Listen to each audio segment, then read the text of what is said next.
સ્વાગત છે તમારું અમારી અનોખી મુલાકાત યુટ્યુબ ચેનલમાં। તો કહેવાય છે આપણું ઉત્તર ગુજરાત પૌરાણિક ભાતીગળ અને જે જૂના જૂના સ્થાપત્યોથી ભરપૂર છે। તો આજે તમને એક એવી જ જગ્યાએ લઈને આવ્યા છીએ।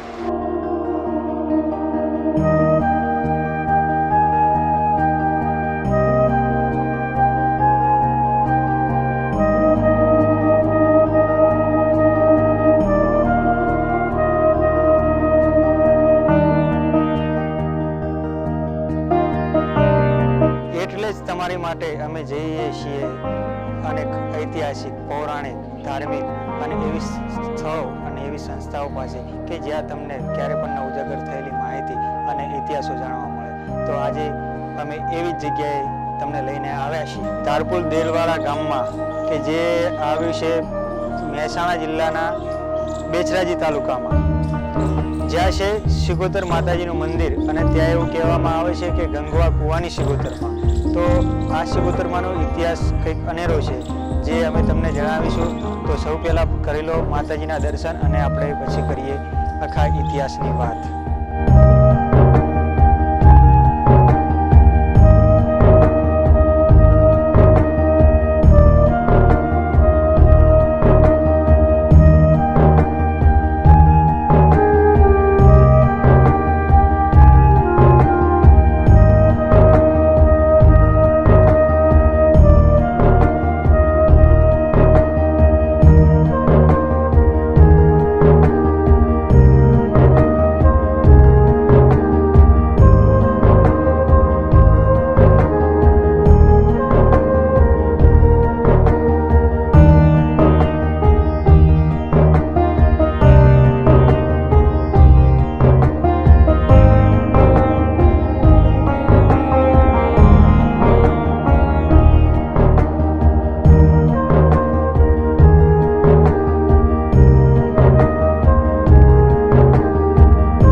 મંદિરના તો દર્શન કરી લીધા, પણ જે સિગોતર માતાજીનું નામ પડ્યું છે કે ગંગવા કુવાની સિગોતર, તો ચાલો કરીએ આપણે એવા પૌરાણિક ગંગવા કુવાના દર્શન અને ત્યાં બનેલું છે માતાજીનું મંદિર, એ મંદિરના દર્શન.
કે આજે તમે નિહાળી રહ્યા છો એ 1000 વર્ષ પહેલાનો પૌરાણિક કૂવો છે. કે કહેવાય છે કે જે તે વખતમાં 1000 વર્ષ પહેલા અહીં કૂવો ખોદવામાં આવે. કોણે ખોદ્યો તે હજુ પણ રહસ્ય અકબંધ છે. કે જ્યારે આ કૂવો ખોદવામાં આવ્યો ત્યારે પાણી અંદર આવતું નહોતું. કૂવો તો ખોદી નાખ્યો પણ પાણી આવ્યું નહીં, એટલે કોઈ જોશ જોવરાવ્યા હશે અને જોશ જોવરાવતે જાણવા મળ્યું કે આ કૂવામાં એક જે સ્ત્રી કહેવાય એ સ્ત્રીનો ભોગ આપવામાં આવે તો કદાચ આ કૂવામાં પાણી આવે. અને એવા વખતે સતી માતાજી કહેવાય કે ભાઈ એવે સતી માતાજી સ્ત્રી આવ્યા અને કૂવામાં એમને ભૂસકો માર્યો અને કૂવામાં અચાનક પ્રાણી પ્રગટ થયું. ત્યારથી આ કૂવાનું નામ ગંગવા કૂવાને સિગોતર માતાજીનું એવું નામ પડ્યું છે, જે અમને અહીં લોકવાયકા પ્રમાણે જાણવા મળ્યું છે. તો ચાલો તમને કરાવીએ આવા ગંગવા કૂવાના પવિત્ર દર્શન.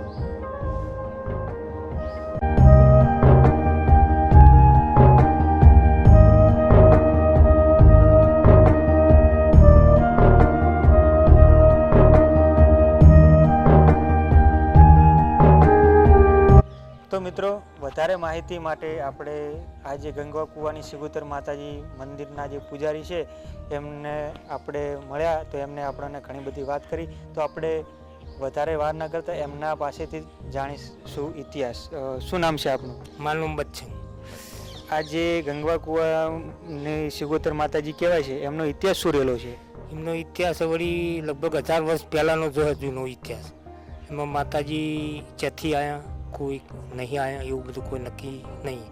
પણ અમારા જે વડુઆ એમ કહે કે આ કૂવો ખોદતા હતા એ વર્ષો થઈ ગયા. કૂવો ખોદતે કોઈ પાણી આવ્યું નહીં.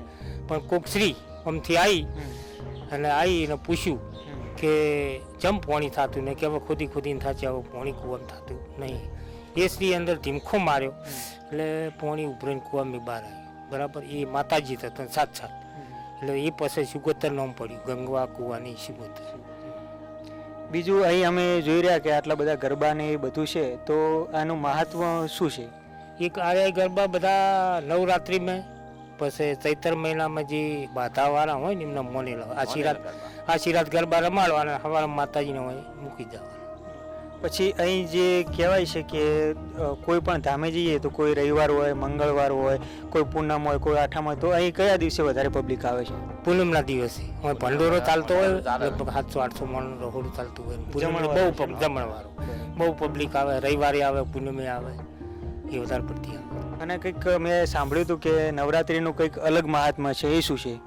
એ આર્યું માતાજીની પલ્લી પેલા ગામથી આવે, પેલા ગામ આજુબાજુનું ગામ છે, કારણ રાતે 12 વાગ્યા સુધી હોય વસ્તી રે પબ્લિક.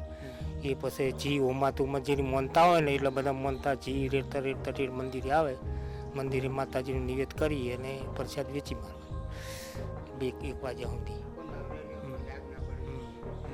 તો મિત્રો કહેવાય છે કે જે ઘી ઉમતા હોય તો ઘી ઉમતા જે આવે તો ઘીમાં ગમે એવા કપડાં, જે આપણે રૂપાલની જે પ્રથા છે એ પ્રમાણે ગમે એવા કપડા ઉપર ડાઘ પડે તો ડાઘ કોઈ દિવસ રહેતા નથી, એ ધોઈએ એટલે જતા રહે છે.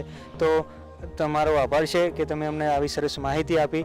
તો મિત્રો, આવી સરસ મજાની રસપ્રદ માહિતી અને પૌરાણિક વાતો સાથે મળતા રહીશું આપણી આ જ ચેનલમાં.